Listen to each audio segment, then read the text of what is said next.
week of the Applied MMT live stream, and I got a very special guest tonight, Ritik Goyal. What's going on, Ritik? How you doing, man? How are you doing? I'm excited to be here. It's been a good Monday.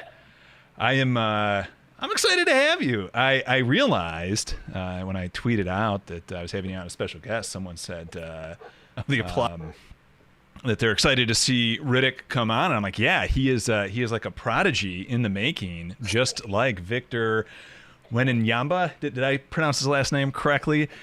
Wembanyama. And then I found out you're actually their rivals basketball team fan. Of the Dallas. So I screwed that up royally.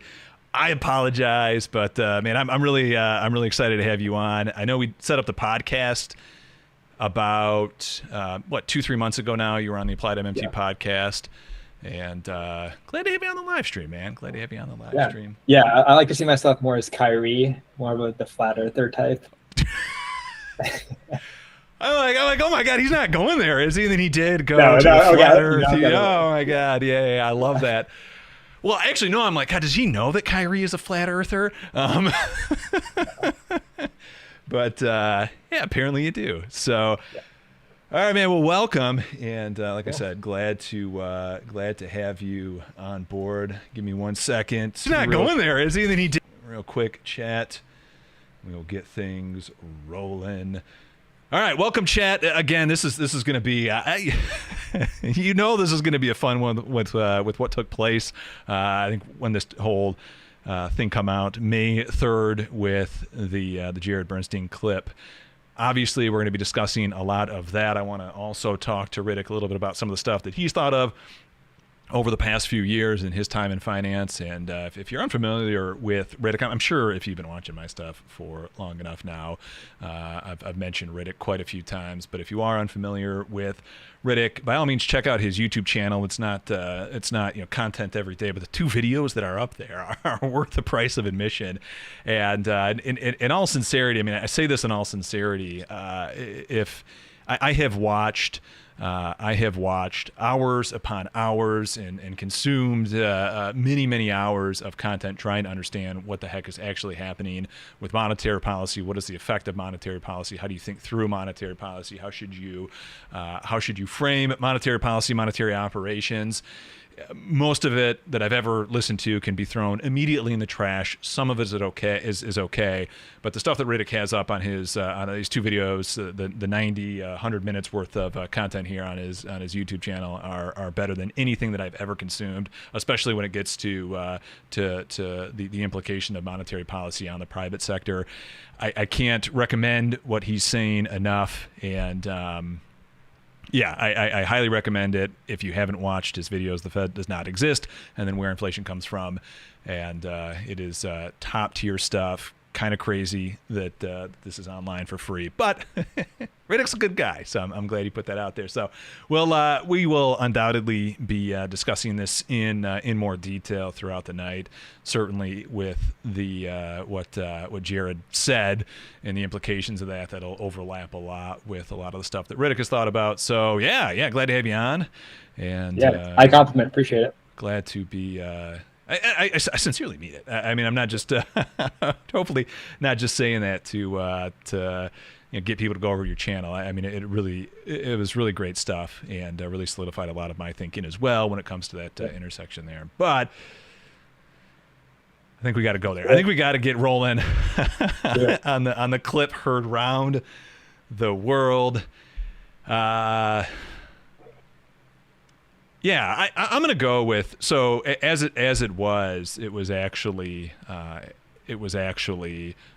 Adam who wrote this tweet out on my behalf. A little behind the scenes here. So quite a few other tweets that come from me are not mine. They are actually Adam writing on behalf of me, and I thought, so the point is, this was his wording, and I really, in retrospect, I really kind of appreciated what he said here. and what he was trying to get. If you haven't watched the Bernstein clip, just go to the Twitter and go to my profile. It's a couple times posted recently. I'm not going to play it here, lest the DMCA gods come striking at me. But the essence of it is, new movie, Finding the Money film, came out. They interviewed a handful of kind of top economists, Jared Bernstein being one of them. He was asked, why does the government borrow? He just couldn't answer the question. It was a minute and a half of fumbling over some very basic kind of monetary operations and monetary theory. He couldn't come up with an answer. And a lot of the outrage immediately on Twitter was, holy cow, the guy who's running or at least the what is a special advisor to the president, whatever his position is, right? I mean, the top advisor, economic advisor to the president, is certainly in this clip, I mean, comes off like a bumbling fool. And Adam's point, and the point of this tweet that we had out, was it's unfortunate that the political aspect is what's being brought up, because the point of this entire clip is that the vast majority of economists don't actually understand how the economy operates.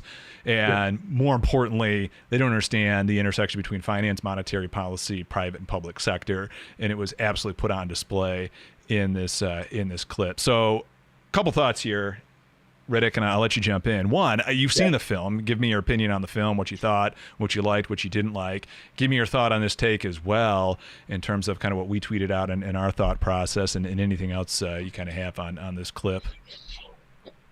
So I watched the film actually a few days ago.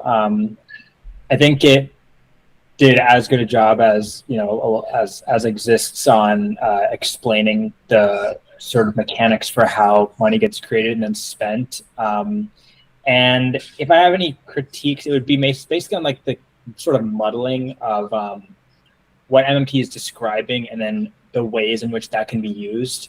So, MMT describes a worldview of how the government spends money, and that can be the justification for, really, really large amount of government spending, because the government has the ability to do that. Or it can be the justification for, watch out, don't raise rates because it's going to spend money that you don't even think you're spending. So it can be justification for spending very little money too. And the film decided to go in one of those directions, which is fair. And it's fine. It's a choice of the director. And then in the context of the clip, which I think is marketing, it's a marketing risk that the director Barron took. My thought is that what's his name? Jared Bernstein. Yeah. My thought is Jared Bernstein is secretly an MMTer, and he sacrificed himself for the good of MMT. It was a ploy all along. It was a setup. Yeah, it was all along. Nice. Either that, or what I'm thinking is happening is he's having sort of a cognitive dissonance where he's been taught all of his life that there is a risk or something to be scared about when the government spends that, and then also the government can print money. And when he's holding both those things in his head, it's like it's not making sense why this institution of trying to get money from somewhere exists when we can print. And obviously, MMT clears that up by saying all money that's spent is printed. That's like full stop. And I think it's just tough that you have to go down like that. Yeah, the human in me feels for him. You get one shot at an interview, and it's not even like this is a conversation on a live stream where it's like, oh yeah, now that I understand what it is that you're actually asking me, I can qualify that. So on the human level, I completely get it. It would really, really suck if any of us ever found ourselves in that position. However, he's well compensated, I'm sure, for what he gets to do, and he's in a position where something like this should have been thought of in the past. But then it does expose kind of the other point that we were making. The vast majority of the people, I don't know, out of the maybe 100 takes that I read out of this, there were like 4 or 5 that are takes, and I'm like, yeah, that kind of explains, it's probably how you'd want to answer a question like this. And so it begs the question, why do we borrow? Or why do we actually borrow? And I'm going to give my take on this. Sure. And I think the answer is exactly why this is such a very difficult question to answer. It's like one of those, what do you hear, laurel or whatever the other word was, right? I mean, it's one of those things where we all kind of hear something different, And if we actually know what the underlying thing is they're actually saying, then you finally always hear that. But we all have our own opinion on this, because I think that the right answer is why we can all have a different answer to it. And the right answer is, above all else, it's a policy decision. It is a decision that we make via policy. It's not a like law of nature that this has to happen, right? You could maybe make the case that, and maybe you can make the case that we have to issue bonds for some reason beyond a policy decision. But certainly something like collecting taxes to drive the currency use. If the U.S. didn't tax in the U.S. dollar would effectively cease to exist in the capacity that it does. So to a certain extent, to have a currency, you have to tax in that currency to drive the currency. And that would be almost like a law of nature, like a monetary axiom. I don't know, whatever you want. I mean, hopefully you get what I'm saying. It would be something that is inherent to the system, whereas issuing bonds to essentially drain or to soak up the reserves that get spent for government spending is a policy decision. And like you were saying, the cognitive dissonance was happening in that very moment. We've all been there, right? I mean, we've all had those, oh my God, now that you put it that way moments. And he just happened to have it later on in life for this specific question on camera. When those moments happen, all of a sudden you realize, oh wait, there's actually a reason for this that's taking place. Like, why does it happen this way? And it was the MMTers who took various bits of certain schools and pieced it all together back in the 90s. What Mosler did back in the 90s to realize, okay, this is actually a policy decision. And then it serves, after that policy decision, it serves various functions once you decide this is a policy that you want to do. So I don't know if you like my take, you disagree with my take, if you think that's a good starting point for answering why we borrow. I think it's a great way to think about it is we borrow as a policy choice. And I guess what that means is we borrow because by we mean the government, we want to. And there's no financial reason we necessarily have to, because all borrowing is, in the context of the government, is replacing a reserve that's in the hands of the private sector with a treasury security. And so the reserve might be paying some interest, the treasury security might be paying more interest. Those are all really things that we just decided to do as a governing body, but there's no reason why the functioning of the monetary system requires that. There's reasons you can make about why that might be more beneficial for the stability of the financial system, or for protecting savings, allowing people to, build wealth by owning these securities. But the securities themselves aren't necessary for the spending. The first thing that happens is the spending, and that's when the net worths go up. And then the question of borrowing is secondary. Yes, that was actually the point. So there's a few ways Jared could have answered this and not look the way that he did. The first way is, well, we do this because it's an order of operations. And that's exactly what Warren kind of hinted at in his initial response, that the Fed prints the money, they credit the reserve account balances, and the treasury securities shift those balances from the reserve checking account, if you will, into a securities account at the Fed. So it's just an asset swap that's taking place. So from a kind of a technical, functional standpoint, that's what's taking place. And I thought that was, that's an important... That's an important aspect to this whole question.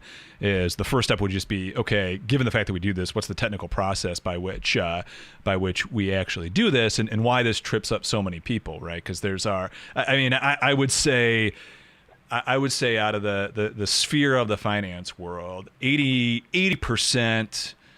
90%, probably being too generous, don't actually understand that we pre-fund all borrowing by spending first, right? That's something that's maybe not in their mindset.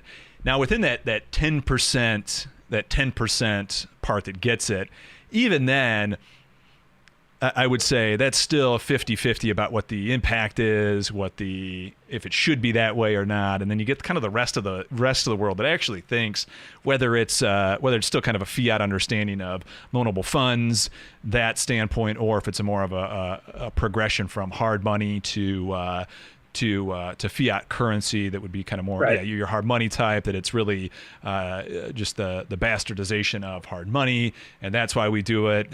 Ultimately issue bonds to borrow because we've created this fiat system. You get that whole spectrum, and then there's answers to that whole spectrum, right? That whole spectrum kind of needs to be met at the level that they're at to understand why it is the way they think of this borrowing makes absolutely no sense. But the first order is we do it as a policy decision, in part because we got a bunch of people running around saying that we can't spend and all this sort of stuff and we need to borrow.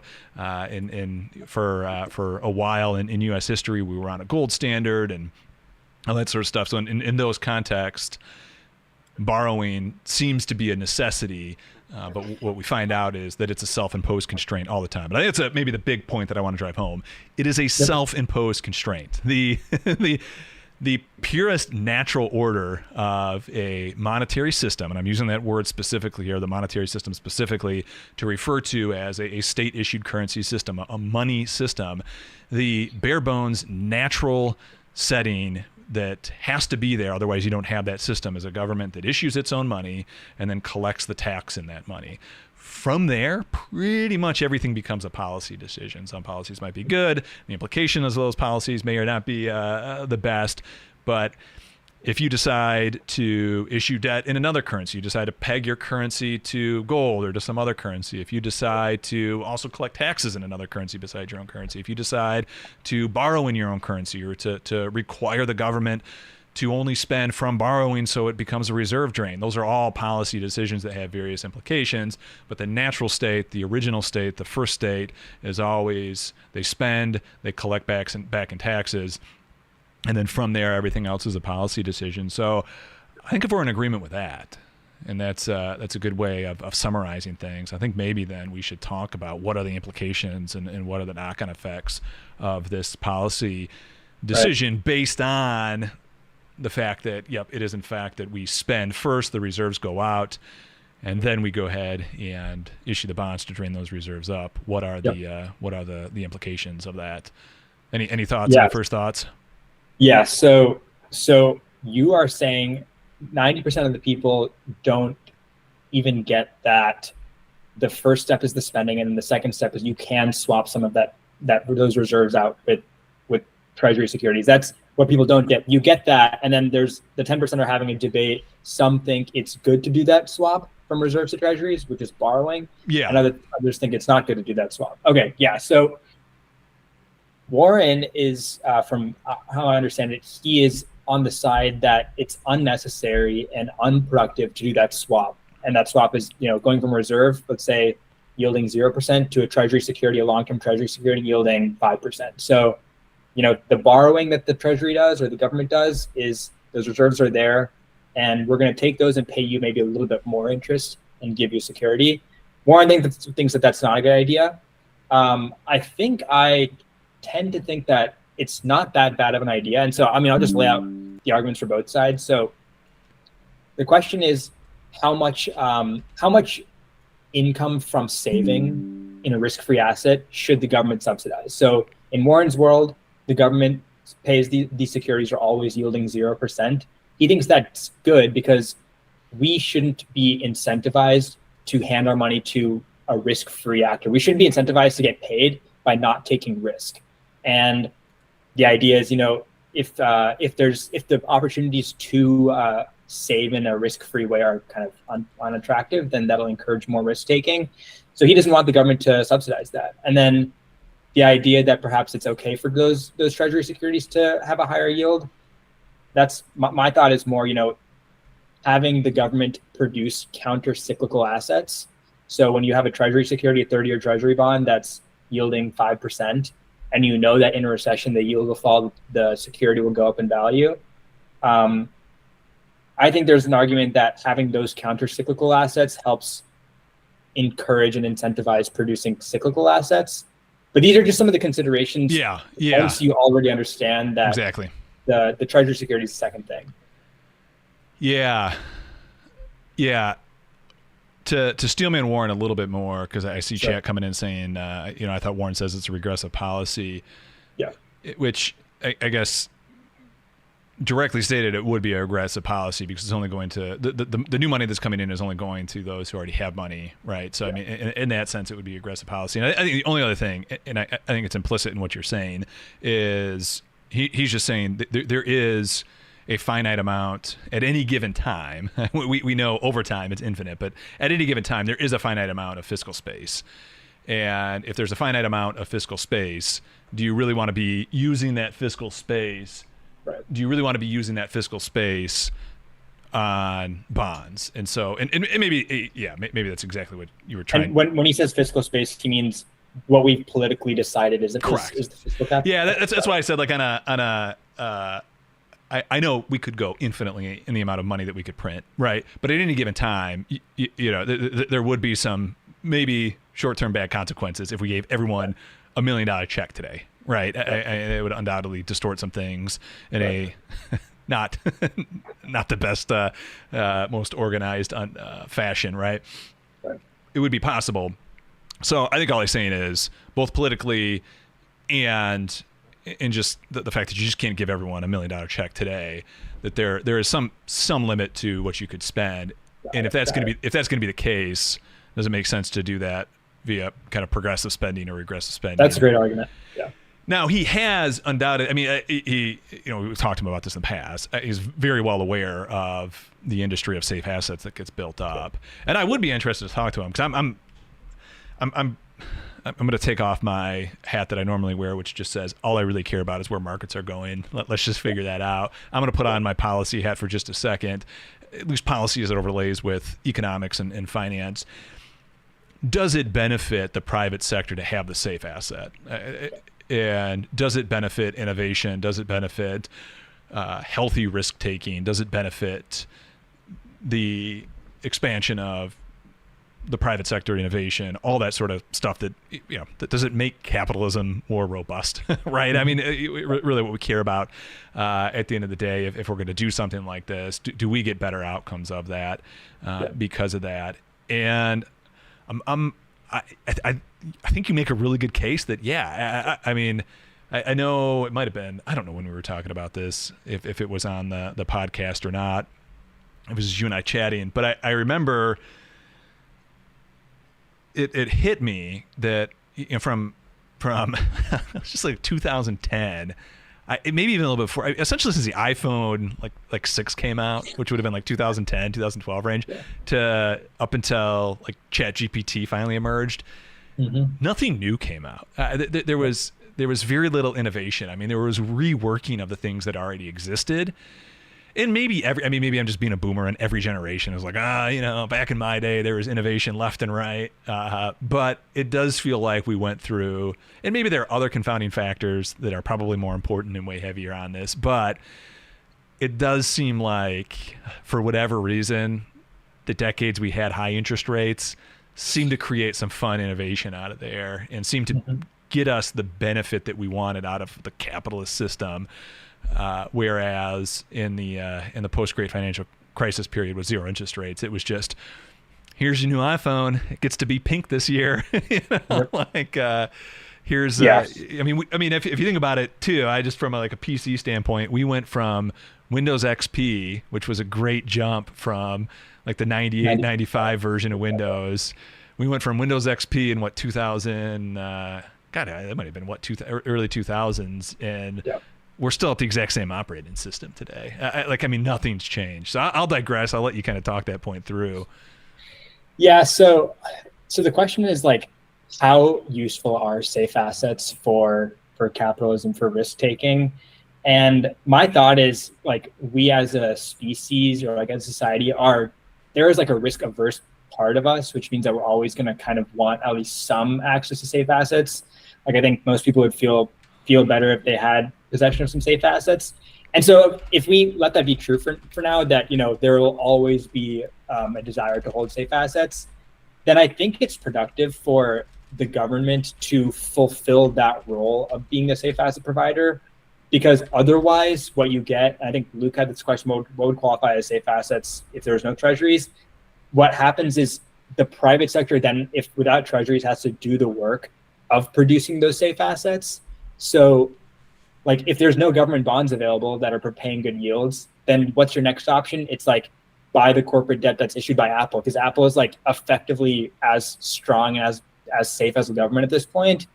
And so if Apple is serving the role of producing the safe assets, then they have to behave in a safe manner, and they have to behave in a risk-averse manner to present themselves as a safe asset. And so if there's no treasuries, there's no true safe assets, then I feel like you get this effect where the private sector then it becomes more safe in and of itself to fulfill that safe asset demand. And a world where, 1970s, like rates are super high. So look how attractive these securities are. But the point is, when treasury yields are that high, who wants to buy that when you can go out and actually take risk and know that you have the fallback? That's kind of how I'm seeing it. It's hard because like the empirical record is just one time series of data. But, yes. But yeah. All right, Charles, I saw this pop up in chat, so I'll throw you a bone here. Charles put gold. What about gold as a safe asset relative to treasury securities or something else? Yeah, no, that's true. So gold is a safe asset, and it does have countercyclical properties. But the thing is, gold is the only safe asset that existed for the majority of human history, or human, I guess, financial history. And what would happen? We would have these debilitating deflationary depressions all the time because gold was such a scarce like pool of collateral. The total supply of gold across the world is like in the range of like 14 trillion, and that's at present day prices.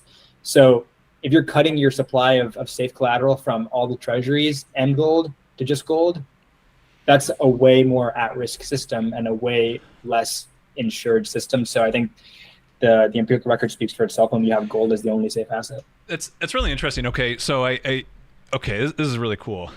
So yeah. Some light bulbs turning on right now. So some pieces are coming together here. What your point is from like okay, if you take what like Steve Keen and the endogenous money crowd are saying is the correct understanding of how money is being created, you do need an underlying capitalization of whatever it is that's going to allow that system to play out. And what you're saying is, yeah, you can use gold to capitalize that entire system, but with only $14 trillion in today's value worth of gold, so a very small amount that's not going to expand at the rate necessary to allow that endogenous system to keep up with it, you're just going to force yourself to have this sort of inherent cyclicality that is baked into that kind of Minsky, Steve Keen instability cycle that always plays out. Yeah, okay. Which is why on a gold standard you see a perfect Tatoon cycle of every 65 months, peak to peak or whatever it is, that ends up playing out because you're just not seeing the necessary expansion of the underlying safe asset.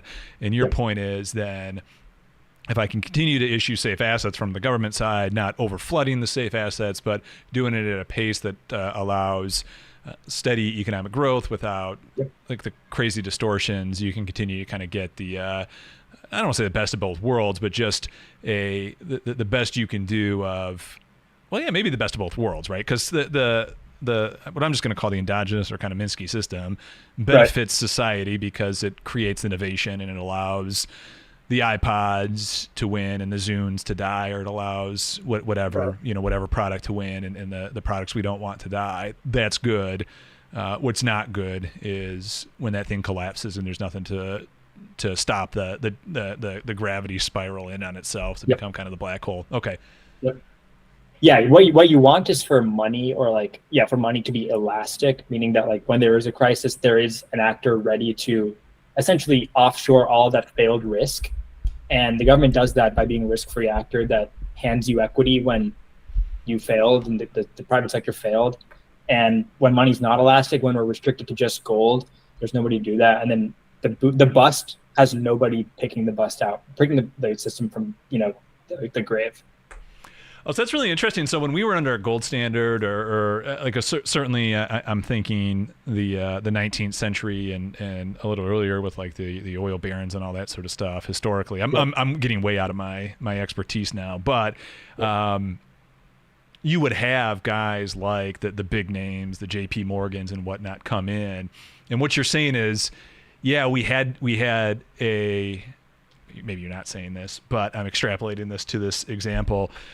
What you're saying is they would step in and act as though they were like the Apple, like you were just saying. They would be the safe asset creator. Yep. They would take on all the bad debt, issue then the safe asset creator. That would recapitalize the system, and that's how things would start back up again. And if you want to then play the political game, the policy game, the implication of that is now all of a sudden it's not actually the democratically elected government that's calling the shot. It's the individual who was able to be the one that stepped in and was the safe actor, and do with that as you wish. Okay.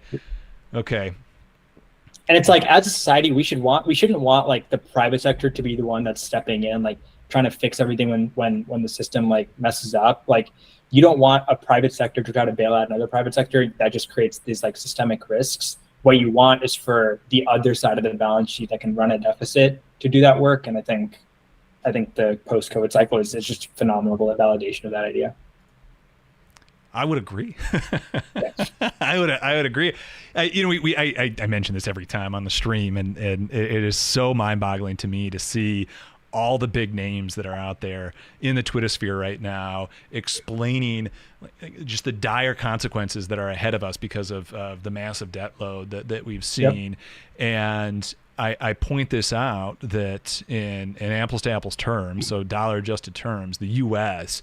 has outprinted everybody in terms of deficit spending, all the major economies, from the European economies. China might be its own case, but in terms of what I'll call kind of open economies, Europe, I think even Japan. I don't know. Robin Brooks had that tweet that he had out where he showed that the U.S. is printing more than anyone else since the Great Financial Crisis. We definitely did.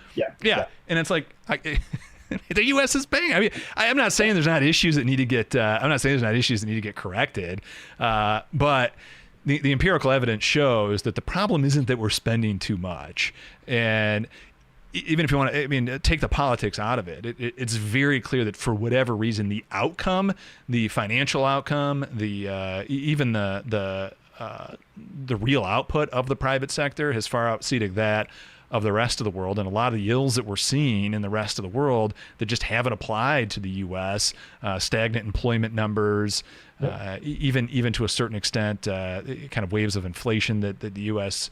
Never got, besides Japan being a great outlier that kind of shows the opposite. We just never had those ills. And it's hard to look at the empirical data and say, yeah, man, we got to stop spending. Otherwise, we're going to be like those guys over. Well, actually, they're a bad example. Or those guys over. Oh, well, they're a bad example. Let me give you a reason why we're, oh no, we're going to be like Argentina. That's what it's. So yeah, it's mind-boggling to see. But I don't know if you have any thoughts on that. But no, I mean I'm all for it.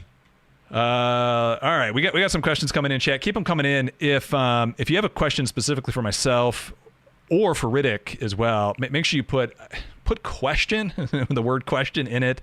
That'll pop it up to my attention. We have a lot of chat coming in, and I certainly want to get to the questions. Yeah, I think somebody earlier made a point about the role of treasuries as collateral for the global financial system. Like, maybe you can say gold is at the very tippy top of the collateral pyramid, but like treasuries are so integral to the function of the system that it's real money. Like treasuries are like the essence of money, and the government prints those. Yes.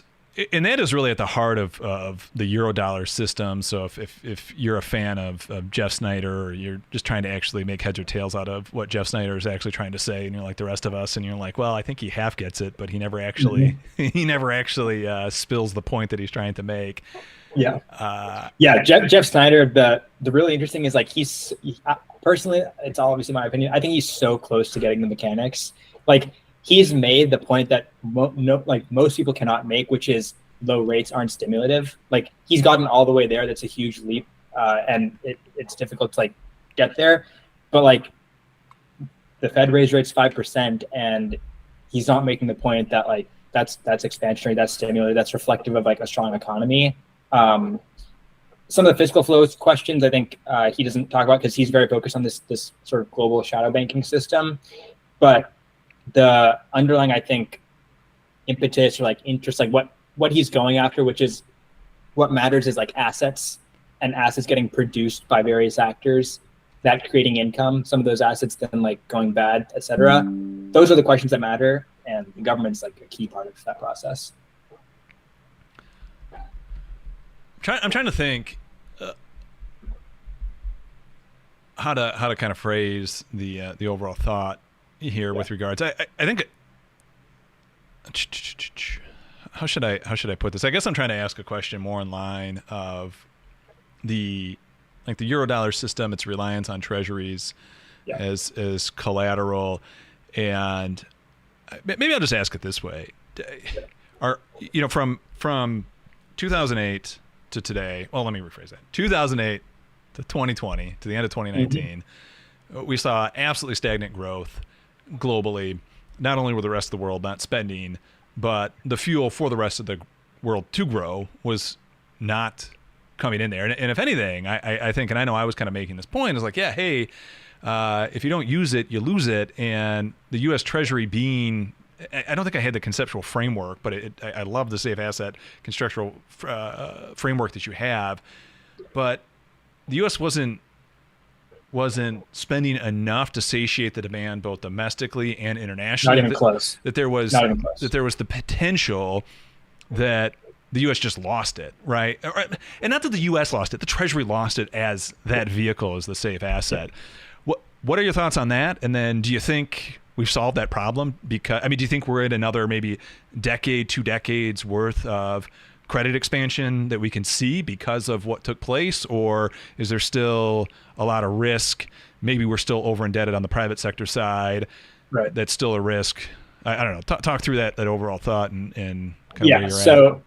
So the point is, like, and this is what a lot of, I guess, Austrians and others got wrong through the 2010s, is they were all bearish the dollar's collapsing, etc. What was the justification for that? It's that the government's spending so much.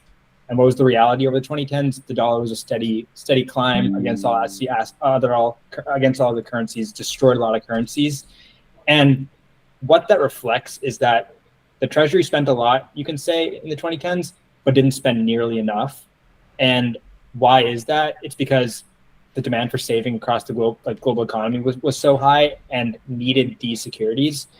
Because prior to the financial crisis, mortgage-backed securities, subprime mortgage-backed securities that were highly diversified and carrying tons of really shitty mortgages, those were seen as great collateral. So the Treasury doesn't need to print that many treasuries when there is this private collateral that's seen as safe. And when you have your day of reckoning and that entire bed of securities is now seen as junk, not collateral, then it's on the Treasury to expand that supply to, make it up. And the Treasury didn't do that. And the rest of the world economy is short dollars, because when you borrow a dollar, which is what the rest of the world does, you hope you pay it back at a lower price. So you're functionally short the dollar. And that's why all these countries got crushed, because there weren't enough dollars. And these countries, need there to be dollars in order for the price of the dollar to go down so they don't get destroyed. Post-COVID, there's a huge expansion of the supply of treasuries. And what that means is that the equity is now on the private sector's balance sheet to lever up substantially. I haven't really thought about, like, are we in like a new secular regime just because of one dump of treasuries? I guess it's like really hard to make those forecasts about like if this new supply of equity is sufficient enough. But that is how this process works, which is that you first get the influx of safe assets, and that's the fuel for a private money cycle. So you could almost say everything that we saw post World War II into kind of the main financialization of the U.S. and the world in the 1980s was all on the back of the World War II spending and the post World War II rebuild of the U.S. And that was like so I would say it's the post World War II spending, and that for a pretty long time private safe assets did a great job, and that's where we got these credit booms in mortgages and other vehicles. Financialization.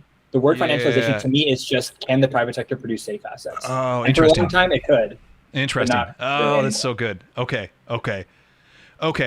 So we'll just take 1950 as the starting point, post World War II.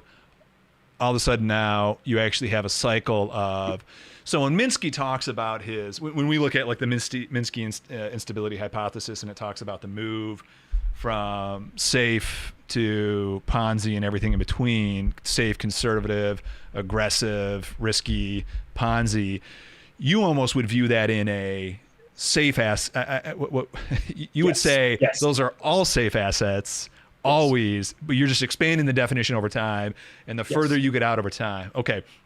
And the question that remains, so in 2008, the definition of a safe asset very quickly went narrow to treasury.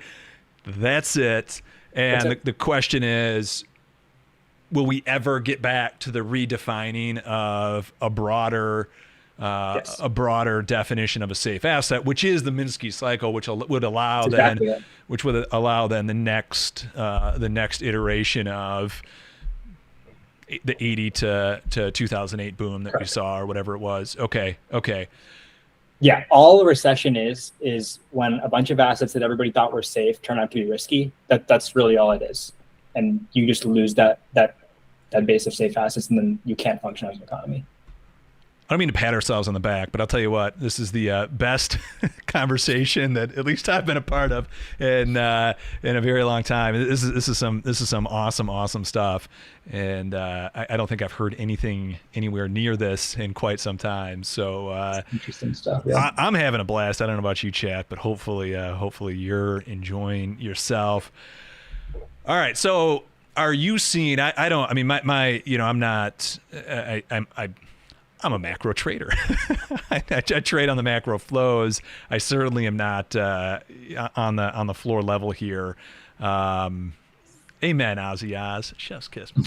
I'm not on the floor level here. Do you have any instincts as to if that definition is changing? Are you seeing anything that might be changing that definition? Mortgage-backed securities replacing, coming back? Is it going to be the bonds of Apple, Microsoft, of the FANGs? I mean, anything like that? What's your thought there? Yeah, if it has to be something, I think we are, and this is starting to be more hand wavy, but the new era is big value tech is what I call them. Basically, these companies that like mint money. Yeah. These are the new generation of safe assets. I think one thing that's interesting about these cycles is that nothing is ever a safe asset. Once it's no longer a safe asset, you never get back to it. Like the system evolves out of relying on mortgage-backed securities or shitty mortgages as its safe assets. It evolved out of shitty tech companies in the early 2000s. It evolved out of shitty banks in the 1990s. And our new thing that we invest our highest degree of confidence in is these large tech companies. And it does say something about the fact that like the Mag 7 have like destroyed the rest of the sectors. What does that say about risk appetite? Like for there to be a preference for these companies over a really risky, like shitty, $10 billion market cap like oil company or something. But George Robertson, he makes a lot of points about like people want to buy stock, they want to take risk, and it's just the nature of index weighting and passive flows and all that. But that is my hypothesis, is that the next era of safe assets is these large tech companies, because they truly are like such ridiculously good businesses. Like if you had to choose between a large tech company and any of the governments in the bottom 190 of countries, I would for like who will last longer. Yeah. So there's a risk-free element in those tech companies, but nothing beats good old treasuries. So this is interesting. Just kind of thinking through this. You had mentioned that once something's no longer viewed as a safe asset, it will kind of carry that stigma around with it forever. Yeah. And yet something like gold still is seen at least at a national level. Why do you think the stigma of gold hasn't? I mean, it probably has in reality for the vast majority of investors, but I don't know. What are your thoughts there? I think it's because there's never been a period where gold has failed to be like decent money that like somebody will begrudgingly accept. Okay. Like if there was, and I can't really see that happening, which is why I think gold will always serve as collateral. Okay. Yeah. That makes, okay. So what you're saying is the reason mortgage-backed securities ultimately failed is because they are just an asset that can drop to zero that no one wants. Yeah, because they are risky private assets. because the inherent value in them is that the dude that owns the home is going to make the payment. And if that's not going to happen, then okay, then there's always a risk too big. And so what you're saying is something like gold, that's a rare metal, kind of serves some of the purposes of a safe asset that you would want. It's always going to be there, and that's why the U.S. Treasury has always had such a great standing, because they have good legal system. They have all that sort of stuff that you would want. That at this point no other nation has been able to really figure out, and they've been able to consistently supply it at the rate at which the private sector has kind of needed it to satiate its savings desire and still be able to expand endogenously. Exactly. Badass. All right. Go treasuries. Yep. So it does it act okay. So I guess you could make an argument. You could make a very dystopian future argument where Bitcoin or something like that could suffice. It's not impossible that something like Bitcoin could fulfill that role. But sure. Unlike gold, Bitcoin, I think you'd say, has some major flaws that could get exposed from hacking to just the nature of... Because, I mean, I guess anything besides gold that would fill that safe asset void, the gold or a nation that would fulfill that safe asset void will always be linked one way or another to the fiscal flow of the thing that thing is priced in. Definitely. Right? And so there's always the chance that thing just collapses in value like mortgage-backed securities did, because those things are valued based on income flows, all that sort of stuff. And so the price of the asset collapses and becomes... Okay. Right. So it is more of a...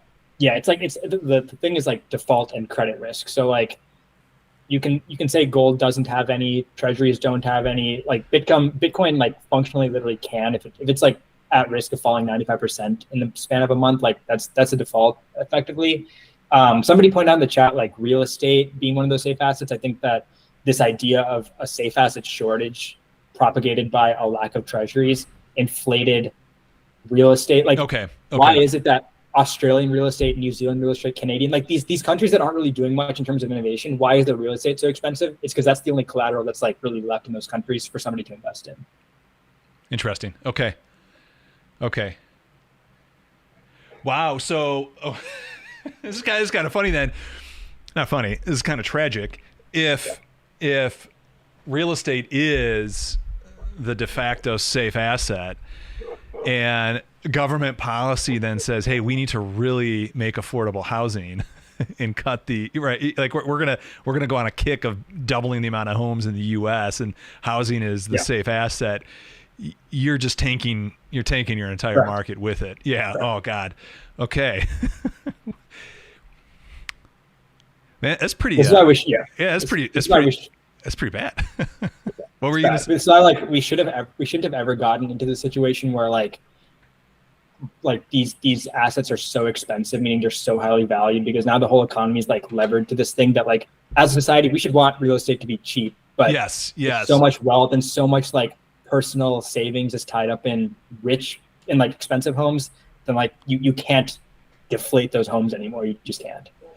Do you think? Oh man, do you think anyone in the know is aware of this reality? I mean, is this? Do you think they're making policy decisions based on the fact that? I mean, I know everyone knows that an entire generation that's retiring right now and going into retirement has 80% of their wealth tied up into the actual cost of their home or the value of their house. So that I think they understand. Do you think they understand the second layer to this, or the knock-on effect of? Yeah, we can't do this because this our entire economy's built upon this stuff, levered upon this reality, or is that what we? I'm not going to make any statements on who understands what. I have no idea. Yeah, that's fair. That's the right answer. All right. This has been a great conversation so far. We're 50 minutes in, and I had so much more to go over, but. We went down the path of of safe assets. Safe assets are just an interesting thing to think about, because it's like they're like counter-cyclical assets that do the opposite of everything else, and you have to think about it in that reverse. You have to reverse your thinking about them. Yeah. All right, chat. You guys had some questions come up. So let's do this. I'm going to. All right. Also, yeah, feel free to DM or PM or whatever it's called me on Twitter. Yeah, some of these are so far back in chat now. Yeah. But I've been taking screenshots. Lucas wrote a while back, what would qualify as a safe asset if no treasuries existed? Yeah, so we've hit this, I think. We did, yeah. Okay. Gold, like big tech companies. Django Geek asked a while ago, do we know what specific laws the government has to issue bonds equivalent to the deficit?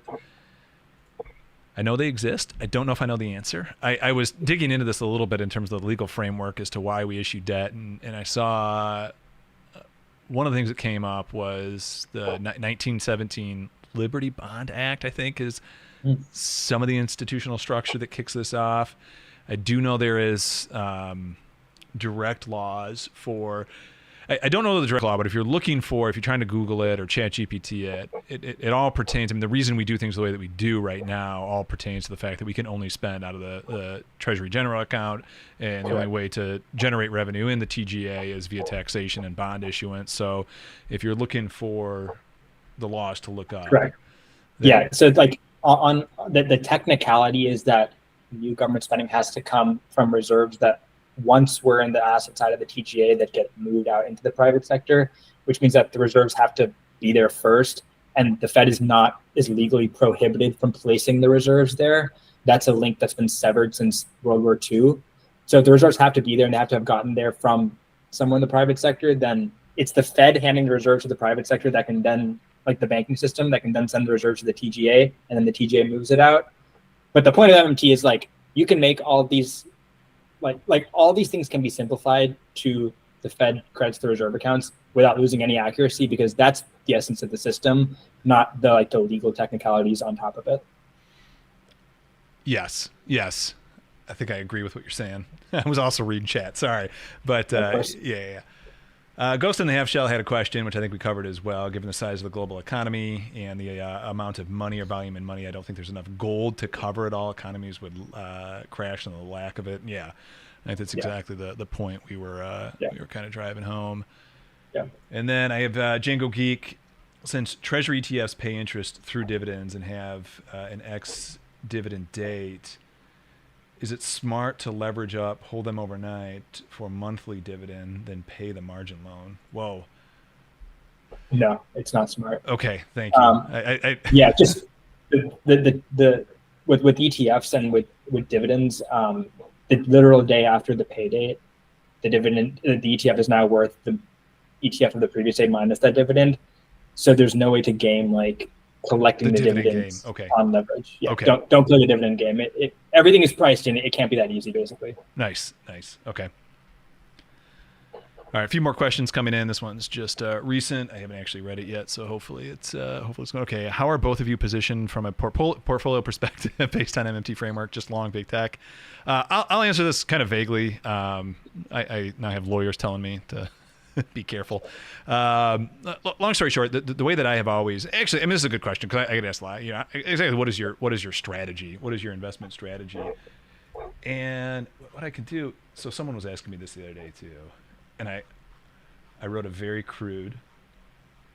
If I can find it, let's see if I can find it in very short order here. I wrote a very crude, drew up a very crude MS Paint drawing that showed. And I'll just quickly say, I'm young and like I just hold a lot of risk assets. It's not really like my time horizon is so long that like me trading around what I think is going to happen in the economy is kind of not what I do. I just hold everything and call it a day. I found it. Let's see if I can jump this over here. All right. Like I said, what you're about to see is very crude, but I'll give you my overall thought here in terms of how the strategy works. And so effectively, this is the best I could do. Effectively, here's my thought, right? That I feel pretty convinced, and certainly you can look at everything I've done on YouTube and Twitter and all that and look at the statistics I've ran up. But I feel like for the most part, you can identify, or I can identify, markets that are going to be consistently bullish, that are going to perform at the highest quartile of returns relative to the rest of returns, right? And that I can identify, and this is actually just one of the tools that I built itself, is just simply using the deep learning model to classify where we're at in the market given the flows. And it classifies it into one of what I call phases or quartile of returns in markets. And so I think flows can tell you, for the most part, when the risk is relatively high for a deep drawdown and relatively low for a deep drawdown and relatively high for, in fact, kind of an expansionary period, right?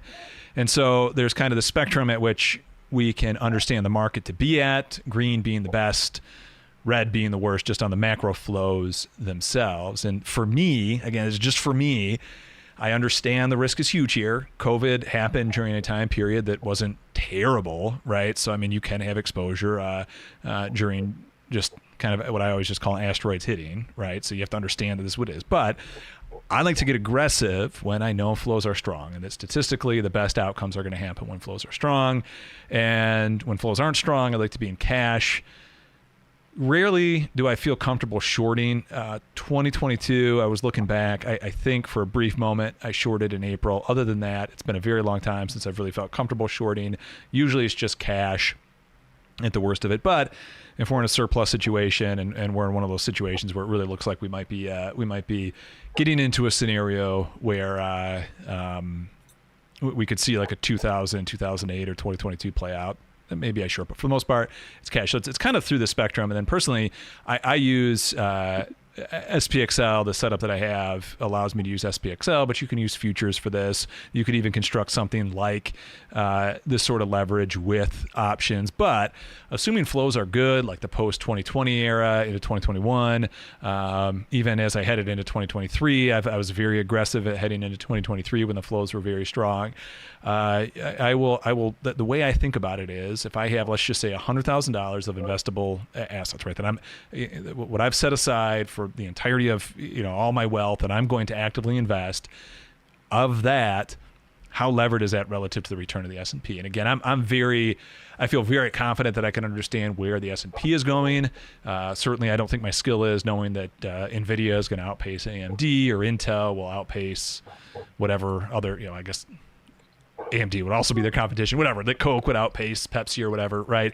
And so the way that I look at it is I just like to get aggressive when markets are likely going to be the best returns based on those underlying flows. And so that's how I specifically use the MMT framework for analysis as it correlates to markets to know, how aggressive I'm going to get versus how passive I'm going to get given those flows and how much risk there is. And certainly when you do the just kind of the classic stuff you learn in finance school, which is the thing that really kills you is the drawdowns. It's not, obviously you want to maximize on the way up, but if you hold when COVID hits, right? I mean, that's just bad. If you hold when 2008 hits, that's going to set you way back.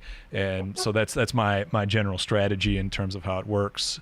Not entirely sure I answered, do I just go long? Yeah. So I do actively trade but not terribly active. I think I've made a total of 3 or 4 substantial trades this year total, maybe even going back to the end of last year. So it's not terribly active, but I will shift as the flow shifts. Hopefully that was a good explanation there on Ish. Yeah, and kind of the framework. And for those who are curious and want more of this as well and kind of how we build this out, over at AppliedMMT and in terms of the tools that you can get access to if you sign up for what we do over there at AppliedMMT, quick plug here.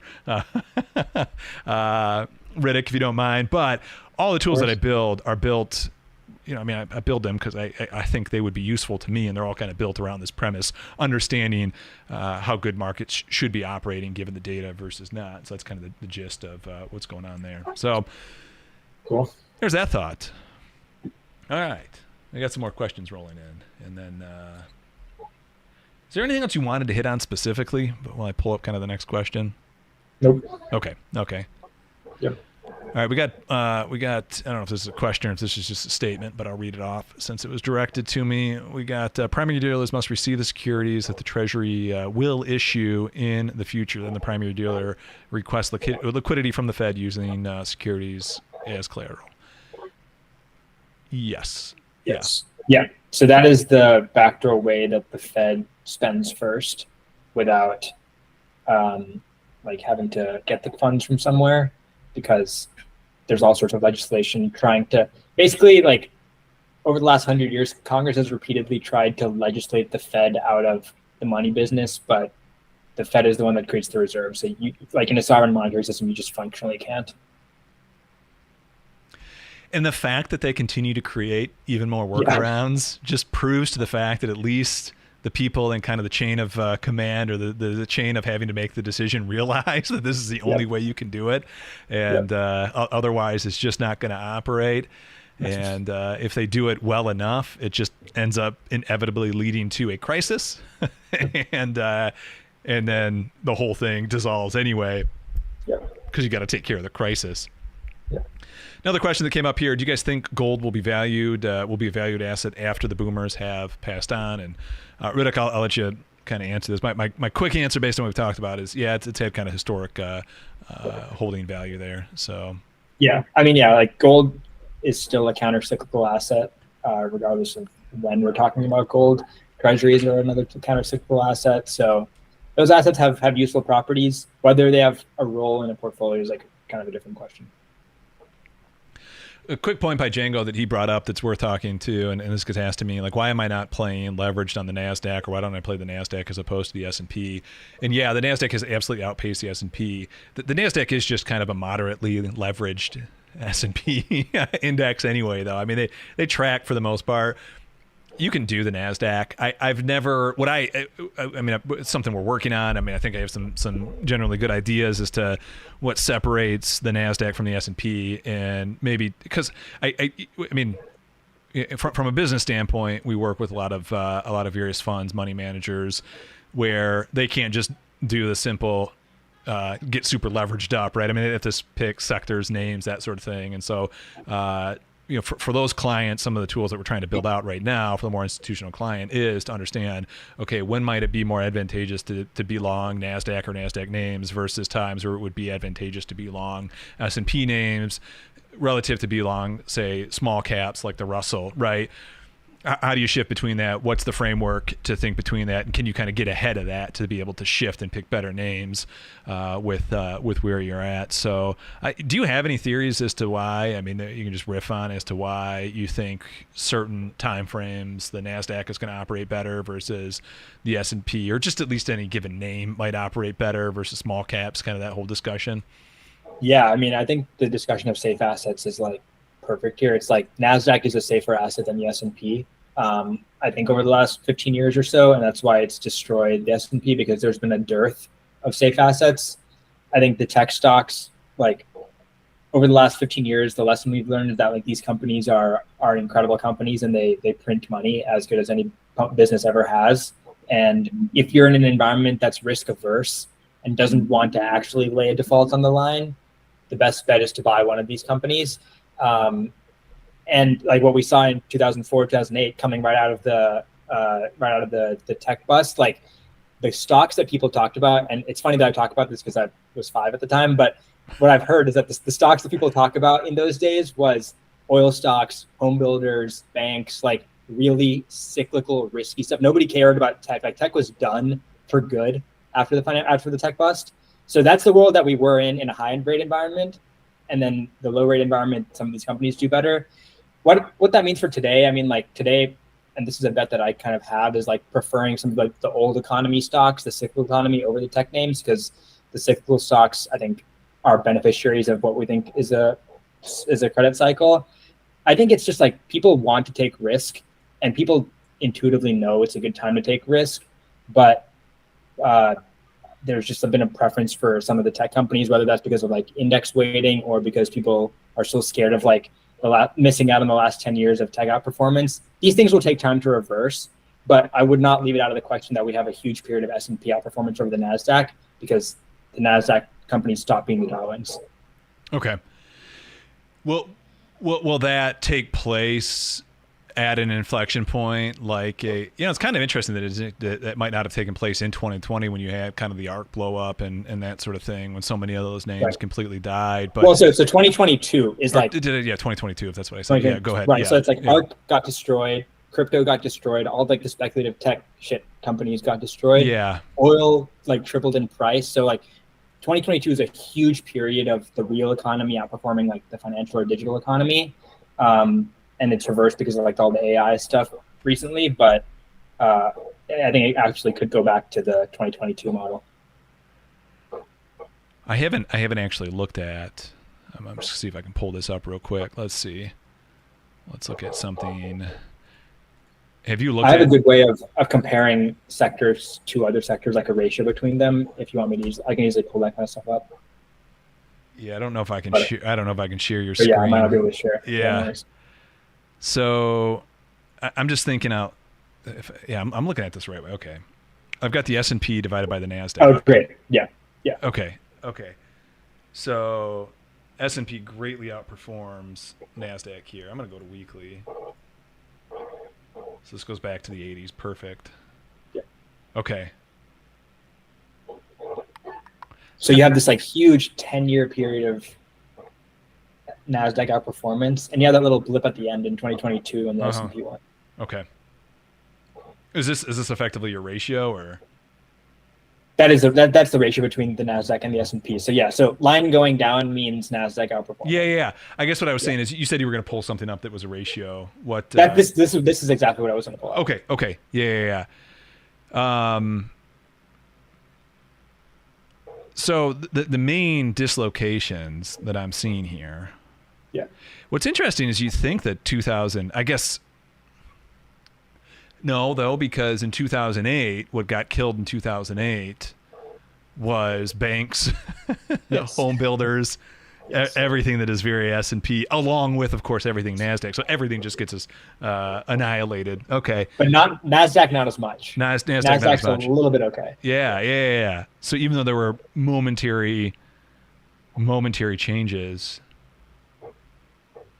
this is this is kind of fascinating. I wonder what could be why do you think there could possibly be a big shift, or do you? I guess maybe what could shift it back? The shift back is when we realize that we're not in a risk-averse environment. When we realize interest rates being high means that like it's time to go take risk, because that's when the really risky stuff starts to outperform. Okay. So that's like the risky stuff outperforms in the second and third phases of the mid-ski cycle, and like I think we're at like 1 heading into 2. So you're saying actually the least risky companies out there right now are the top 10 tech companies that make Correct. up. Okay.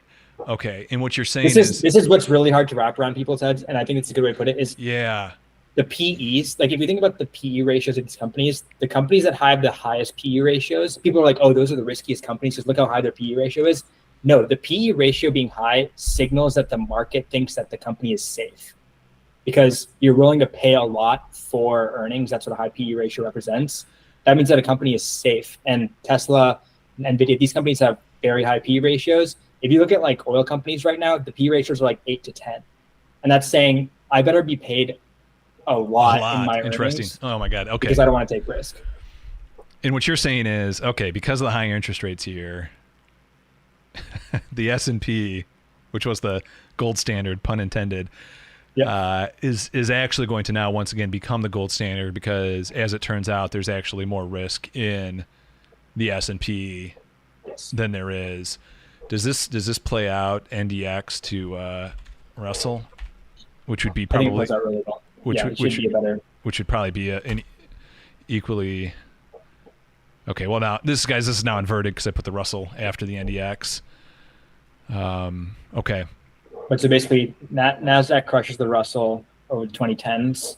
Yeah. Does really well at the very beginning of COVID. Then there's that period of underperformance when the speculative tech kind of stuff blows up. And now again, there's been this huge outperformance. So this is a trend that I think is set up to start to reverse, because we're entering a time of risk taking, not a time of pseudo risk taking, which is what you can call buying the safest stuff, the safest stocks.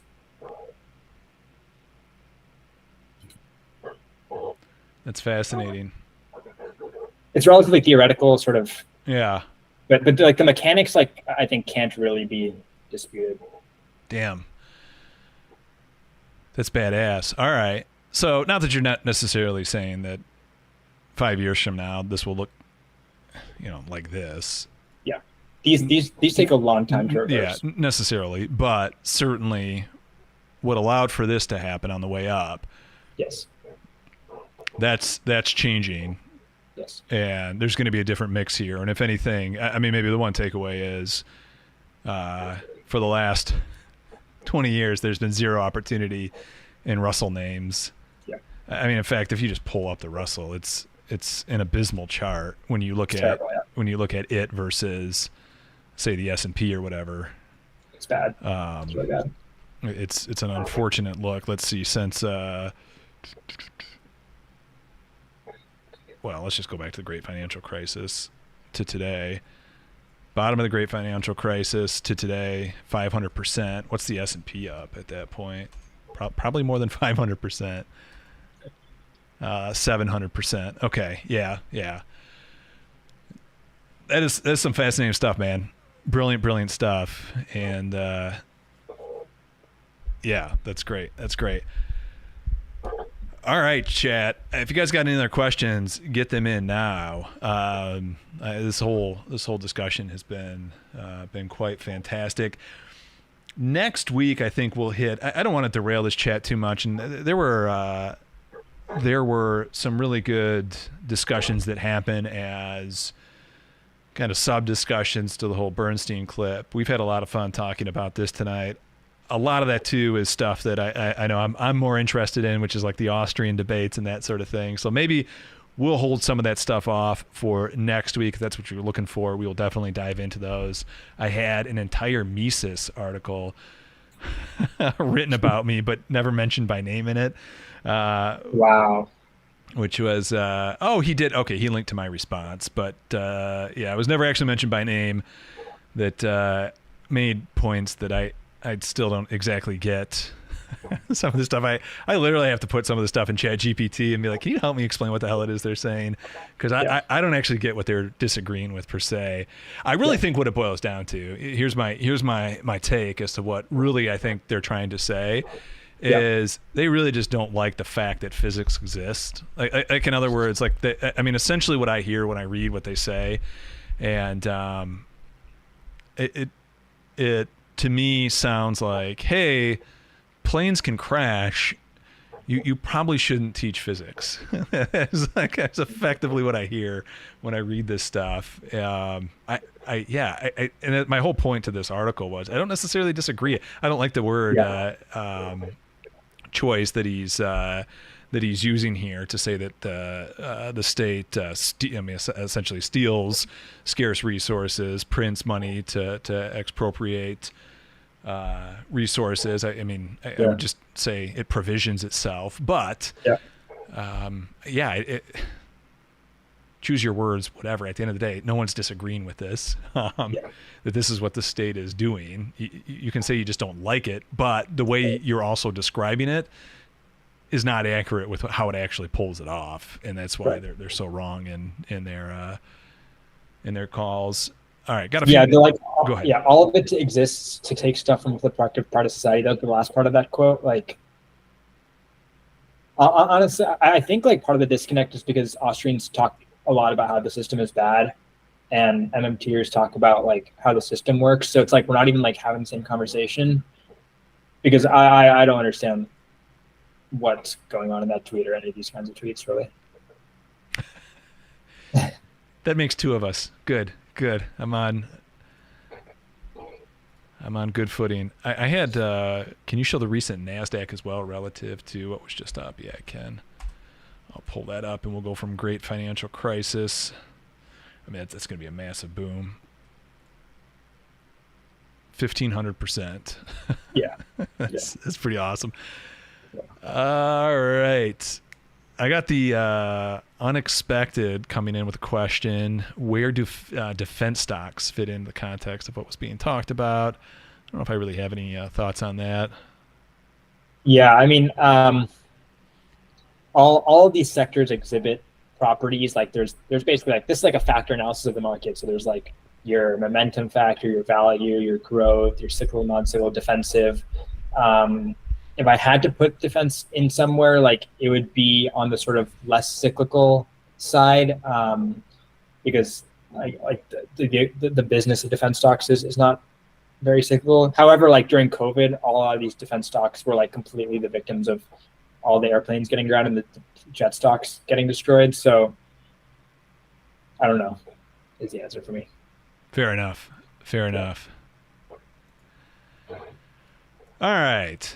What should we do? You know what? I wanted to go at least 90 minutes tonight. Can I bring up can I bring up two tweets that you've tweeted out? I only saw them briefly, and maybe you can elaborate a bit. I don't know. I bookmarked a few of them and then didn't bookmark others. So let's chat. Give me just a second to figure out. We're all in agreement on AppliedMMT that Bob Elliott says a lot that makes no sense. Let's start with some Bob Elliott stuff. What's Bob saying here? How can nominal growth keep expanding when major central banks, is that developing world central banks, keep contracting the money supply? The answer is simple: rising velocity facilitated by strong nominal income. All right, what's the point Bob's making here, and what's he get wrong? So this is something that's gotten on my nerves recently, is people who like don't understand these monetary operations need the Fed to be able to destroy or create money. Like that's just the world that you're brought up in, and that's how you think about everything. So the first assumption is people think that the government can create, or the Fed can create or destroy assets, like the Treasury can. And so when they say, okay, deficit spending is happening, so assets are being created in that sense, and then QT is happening, and the money supply is contracting, so assets must be getting destroyed in that sense. And the problem with that is they're just completely different, sort of categorically different operations. So I actually have another tweet, my most recent tweet. Okay. I literally have a picture of the balance sheet operations for these two. That one. Yep, perfect. So if we just look at the picture, like I think this illustrates why deficit spending is so qualitatively different than QT. And it's because when the government deficit spends, the private sector gets richer. So net worth is created for the private sector. And when QT happens, assets are just swapped in the hands of the private sector. So nobody is changing their net worth. So I think it's just wrong to say deficit spending is offsetting QT, because QT is already offsetting itself when it takes something and hands you something back in return. Deficit spending is its completely own thing. People try to weigh oh my God, this much QT is happening, so it's restrictive, and then this much deficit spending is happening, so it's stimulative. It's like, we shouldn't even be talking about one of these, and we should be talking a lot more about the other one. So it's almost like we get our energy from the sun. It enters us. That is the flow of energy that hits our planet Earth. We then on planet Earth transform that energy into the various forms of what that energy is. Correct. What you're saying is government spending is the source of the energy coming from the sun. Correct. Asset swaps are asset swaps. It's just changing the form of what that energy actually looks like, whether that energy turns into a plant, whether that energy bounces off a cloud and heads right back into outer space, whatever it is. There's various forms of what that can be. And Daniel's tweet under here, deficit spending, new money offsets the reduction in the quantity of money that the Fed does. Money is on asset liability. The dude has a PhD in economics. I think I'm just hopeful it clicks for him, because that'll be a good day for him, or a bad day. I don't know. The only one that there are a few that have gotten halfway there. The one that I'm moderately hopeful about that actually is going to get all the way there is George Gammon. Yep. He's on the he's started to piece together, because he's tweeting stuff out where it's like, okay, you've been saying the dollar's going to crash for 40 years, for 50 years. He had Steve Keen on pretty recently, right? Yeah. Once he can just set aside, we all, I shouldn't say this on stream, but if you're listening, FBI, CIA, I mean this jokingly, we all hate big government, right? No one wants government in their life. We all agree with that, right? We all understand that if the government's going to do something, it's probably going to do it as inefficiently as possible, right? Yep. Once you can set that aside and let your ideology just be what it is, and just analyze things the way that they are, in the hope that you can make a informed, empirically driven observation and forecast on the future, then all of a sudden that's when MMT can click, and or just this entire framework can click as a whole, and then you can start making those accurate forecasts. So once you can divorce those, but if the ideology is always the first principle for you, and you can't have anything against that ideology, it can I mean, you'll continue to kind of cloudy that, and you short circuit the potential that's there to have everything click for you. So with that being said, I think he's close. I mean, I think he said some things that are just really funny, that are like, Oh, Gammon? Gammon, it's like, you are parroting MMTers right now. Lynn Alden, certain extent, she'll parrot MMTers, like little slivers. I mean, a lot of these people who've kind of figured stuff out that are saying things that are half meaningful are getting slivers of it. Daniel Lecael has never said anything meaningful or useful and does not get it. He's fully committed to the Austrian way of life. So good for him, I guess. He's living his best life. Yeah. Let's see. Selling books. Selling a lot of books. Yes, that's what I got to get in, the book game. All right, you have so many unrelated concepts being conflated here. Is this just kind of same stuff? Yeah. Okay, it's a lot of M2 stuff. Same thing here. That Bob is. I love it. Bob is just making stuff up.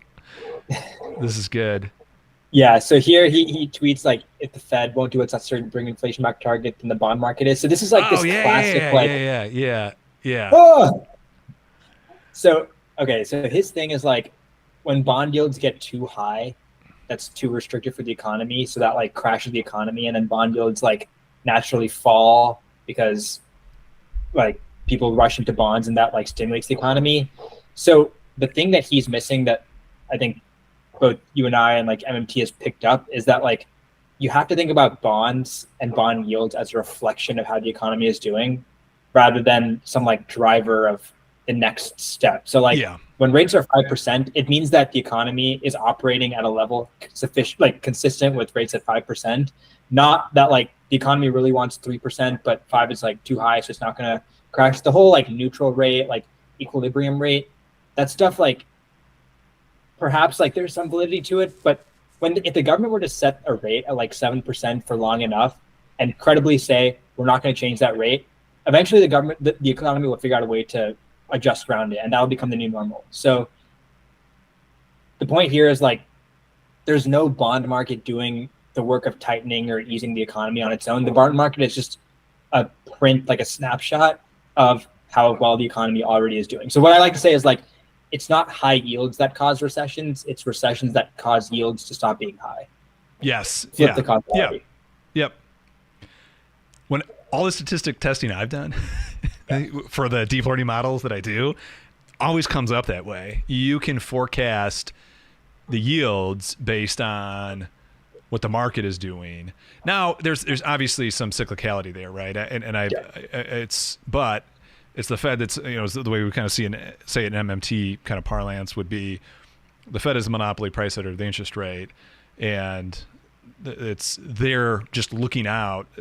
They don't know this, but they're looking out at the economy to kind of pick where it is the interest rate should be based on their theory. And their theory says raise interest rates when things are getting hot to slow that hotness down. That cycle is going to happen regardless of what the interest rate is going to do. Correct. You mentioned the neutral rate, so you probably wouldn't have much of a disagreement here. The neutral rate in a pure system, by pure system I mean nothing that's been where there's no self-imposed constraints, whether it's capital constraints or whatever. Correct. A pure system where the government's not stepping in would be zero. Anything above that is government intervention, which is just great when the hard money types and the small government types are like, stop manipulating interest rates. That's the most hilarious thing, when people are like, the government like suppressed interest rates to zero and is like holding it down with all this might. That's the easy thing to do, actually, is to hold them at zero. The hard thing to do is to keep them artificially inflated for any amount of time. Yeah, that's good. All right, so you're in alignment there, and Yeah, this has been a great conversation. I saw maybe a few more questions come in, and we can kind of wrap things up. Let's see.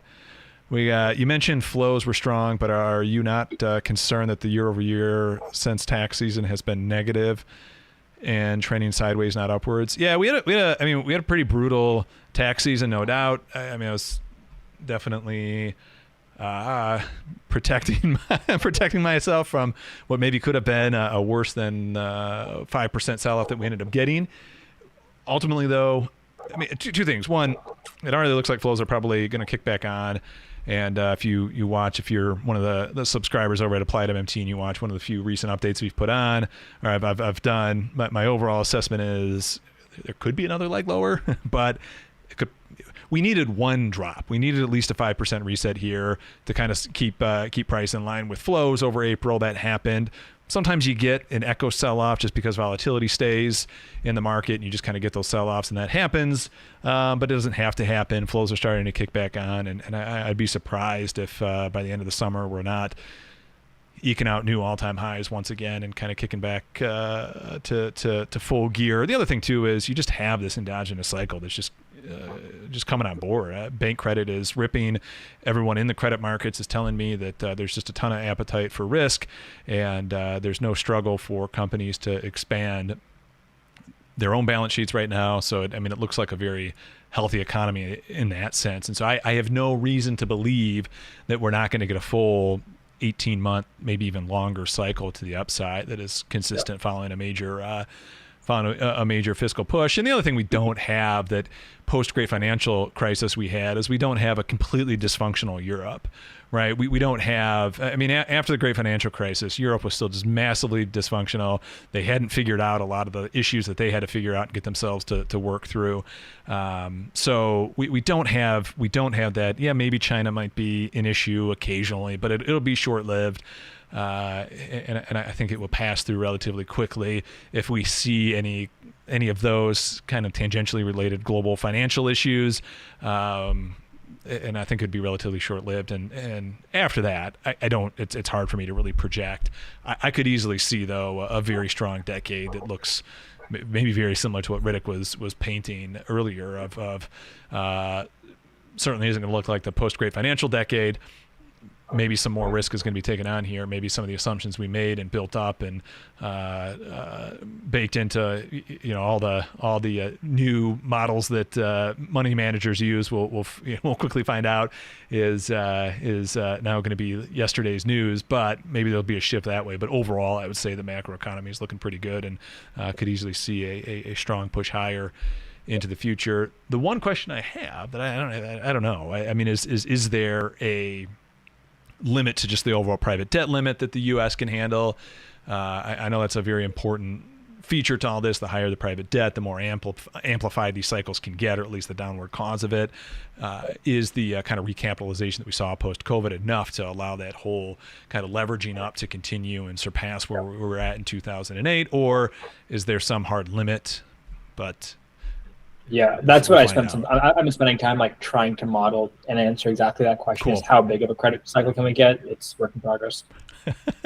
Let's get it as big as we can. Come on, let's go. Yeah. Major boom and bust. We can repeat 2008 all over again in 2038 or something like that. Let's go. That'll be great when the safe asset is Bitcoin and we've levered up our entire economy and some ingenious hacker finds a way to clear everyone's wallets. That'll be great. That'll be wonderful. That'll be a fun time.